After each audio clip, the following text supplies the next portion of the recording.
a 19mm socket, let's go ahead and remove our lug nuts.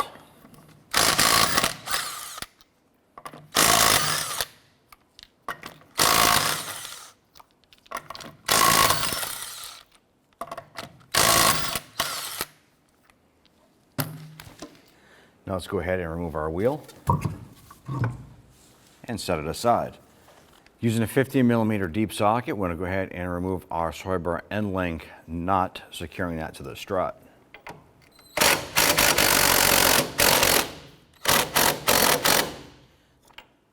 The shaft here for our sway bar end link stud is spinning, so we're going to put our 14mm wrench on the back side and then loosen.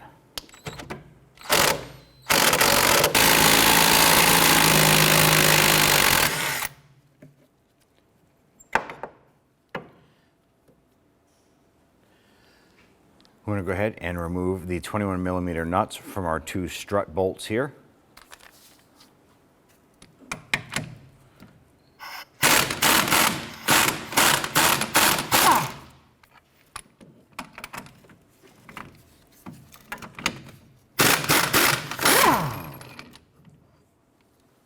Now from underneath the vehicle, we're going to go ahead and use our hammer, and we're going to go ahead and tap these strut bolts out of the knuckle. You want to be careful of the ABS sensor on the backside and not to hit that sensor or that harness at all. Let's go ahead and tap those out.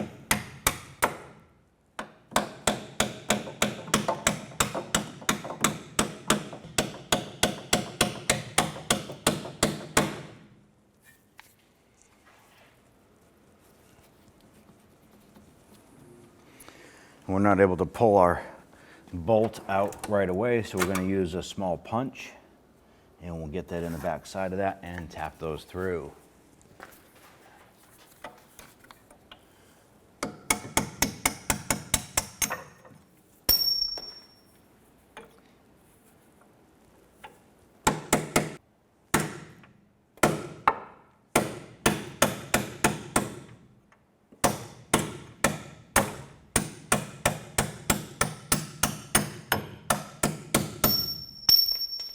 Let's go ahead and separate our strut from our knuckle. Using a small pry bar between the knuckle and the strut, I'm going to go ahead and separate. Now that we have our strut separated from our knuckle and is mobile like that, let's go ahead and remove our upper portion of the strut.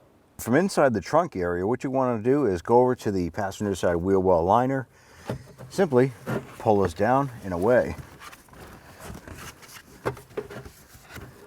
This is going to expose the studs, the three studs for the upper portion of your strut. We're going to use our 15mm deep socket and our ratchet. And let's go ahead and remove those nuts.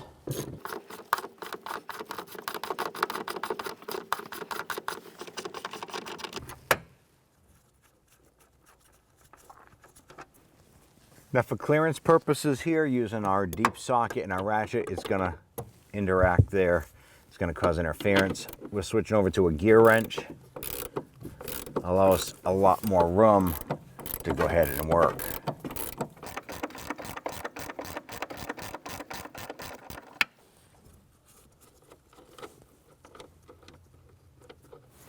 Now we just have to get to the stud on the back side.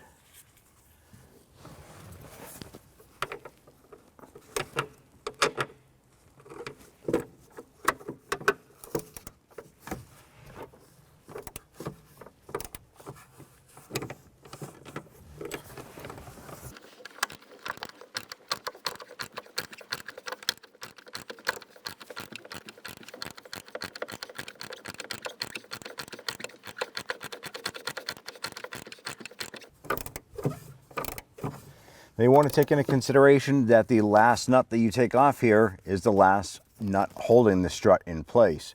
So if you want to, at this point here, you want to hop out, make sure that that strut is secure, either have someone helping you hold that strut in place, or you can just throw a strap or something on there to hold that strut from just falling out and crashing to the ground.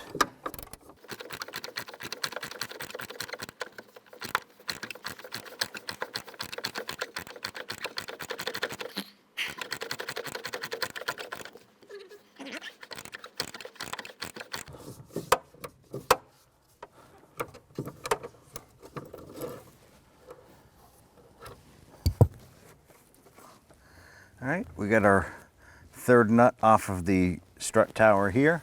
Let's go ahead into the wheel well and pull our strut out. It's going to go back to our pry bar here, and you want to be careful. We're going to separate our knuckle from the strut and pull the strut down and in. You want to be careful that when the knuckle comes away that you're not causing too much pressure or pulling pressure on the flex line here.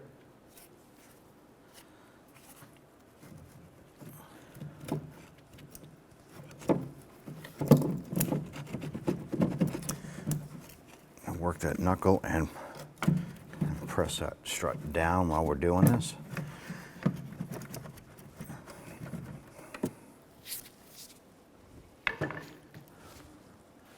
Try and give us a few bonks with a hammer.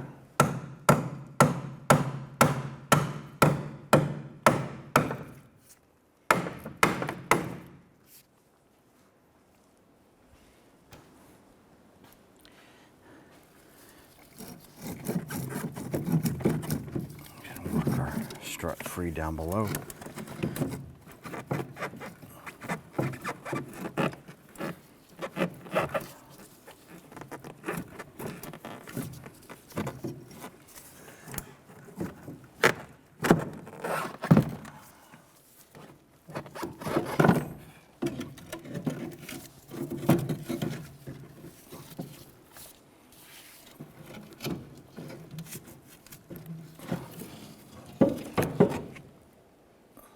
We have our complete strut assembly and our spring compressing equipment here. So what we want to do is we're going to remove our upper strut nut here. You want to be careful and be cautious of using the proper equipment for this type of job. When you're doing this here, you also want to pay attention to the placement of your upper plate, your upper mounting plate, and your base of your strut. Our mounting bolts are facing one way, and as you come up, our upper plate is tilted inward. So you want to be careful and pay attention to something like this here. You want to make sure that you reinstall the new components the correct way. So using a 21mm socket, we're going to go ahead and remove this nut right here.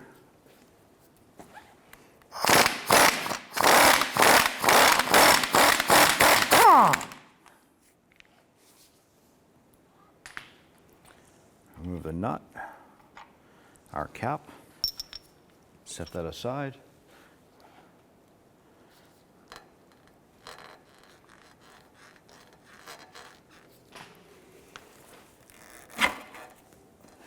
When we pull our upper mount, the strut itself will drop out from the bottom.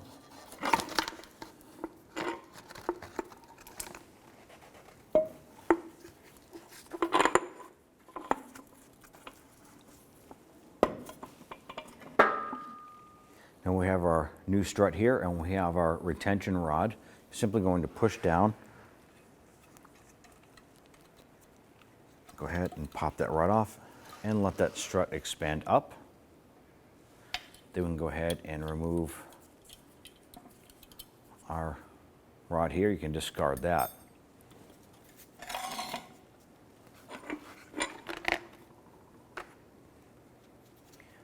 Disassemble the components on your old strut and bring over your isolator pad here.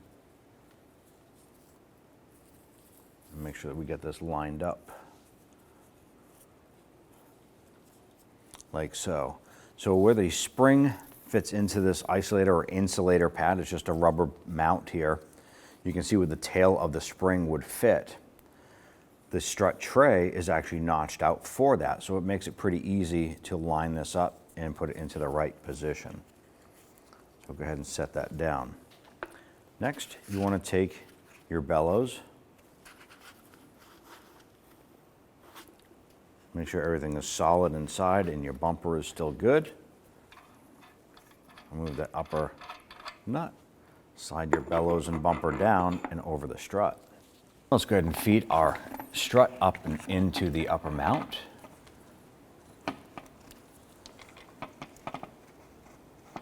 When you install your strut, you want to make sure that the tail of your coil spring fits into that notch in that lower isolator pad. We'll put our upper cup here onto the strut. and go ahead and get that nut started. Let's go ahead and tighten up our bolt here for the strut.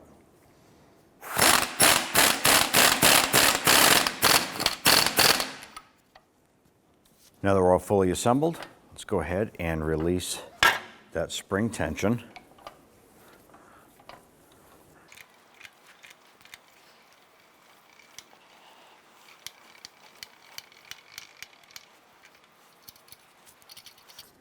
Let's go ahead and get this strut installed in the vehicle. Now on our upper strut mount here, it does not have the studs like the factory part. It comes with 3 bolts. Now when you install your strut up into the body, you want to go ahead and thread the bolts down and into the strut itself. What we're going to do is we're going to use 1 bolt. We're going to thread this in by hand. We're going to put that up and inside. And we're going to use this as a guide pin so we can go ahead and get the other 2 holes lined up once we're up there. You could try and put another bolt on the other side, but we're just having an issue fitting in another bolt on the other side where the spring is at on the underside of the bearing plate. So we're going to use this one as a guide. We're going to feed the strut up and in. We're going to install 1 bolt on the bottom, and then we'll go into the trunk area and we'll try and get these 2 bolts started here. Then we'll come back out, remove this stud, and then we'll put the 3rd stud in the trunk and get these tightened down.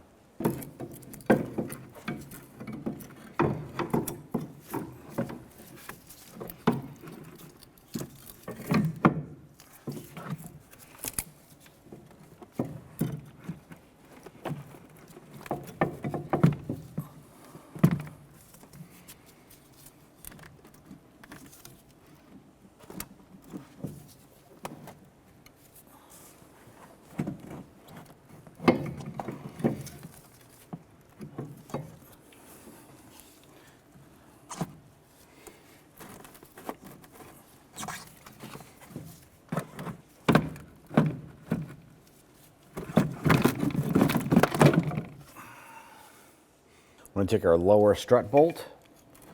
We're going to get that lined up and put that bolt into our strut.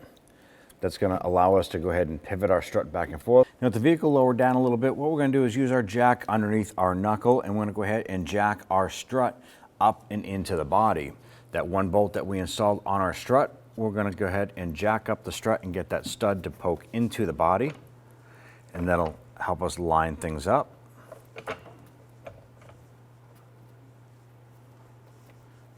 Once that stud is into the body, we can go ahead and climb into the trunk and get the other 2 bolts started.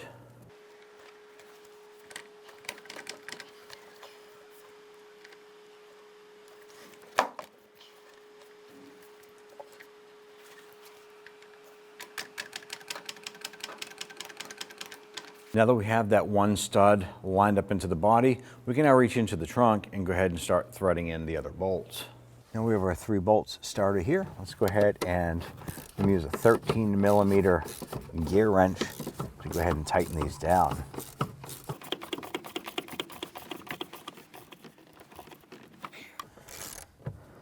So we switched over to a ratchet here to speed up the process.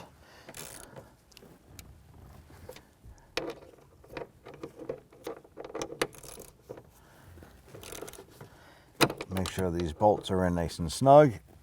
Let's go ahead and torque down these bolts to 7.4 foot-pounds.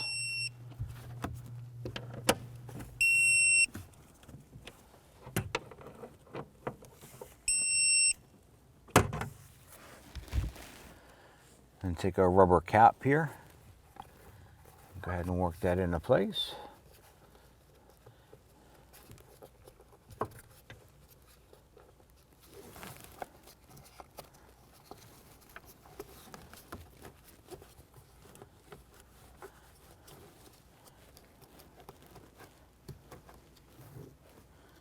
Once we have that in place, we can go ahead and lift up our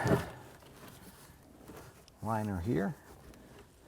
We'll go ahead and use a pry tool. I'm going to pop this in here. I'm going to go between the strut and the knuckle, push that in a little bit, and we're going to be able to get some leverage on that to get our bolt started.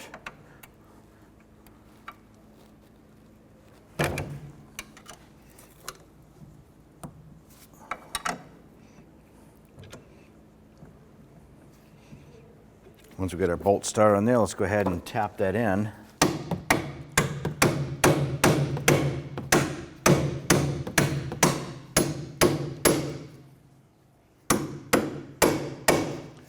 Once we've got our bolts in there, let's go ahead and get the nuts threaded on.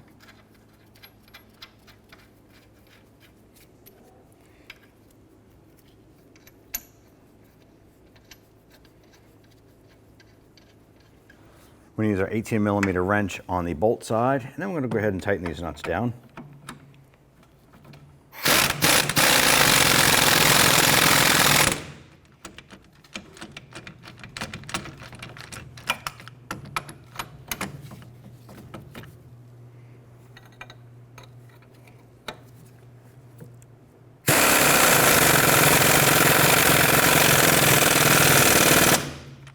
Let's go ahead and torque our upper bolt to 96 foot-pounds.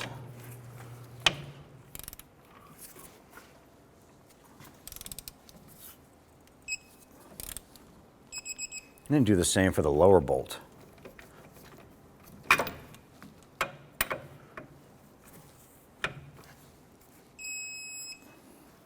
going to try and get the upper portion of our link lined up on our strut. Get that fed up into place. Let's get the nut started on that one as well. Use our 16mm thin wrench on the back side and our 16mm socket on the front. Let's tighten down our sway bar link nuts to 37 foot-pounds. Go ahead and install your wheel. Go ahead and get your lug nuts installed by hand, and then we'll go ahead and snug them all down.